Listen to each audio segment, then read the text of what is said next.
So the talk reviews the data primarily focusing on FLT3 mutant AML, although I started by referencing the fact that two similar diseases, Philadelphia chromosome positive ALL and CML, have interesting results in that we had always assumed those diseases would require post-transplant maintenance, and yet the data do not support that. And so the premise is you cannot assume that post-transplant maintenance with a FLT3 inhibitor or with a tyrosine kinase inhibitor is an essential part of the management of a patient with a malignancy driven by an activated kinase, meaning don't make the assumption that a FLT3 inhibitor is necessary for everyone after transplant.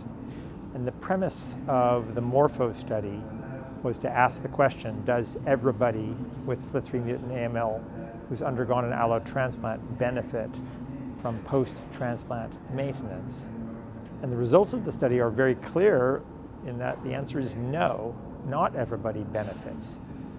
The simplest way to identify the patients who benefit is to use a sensitive, specific assay for measurable residual disease for the FLT3-ITD mutation, MRD.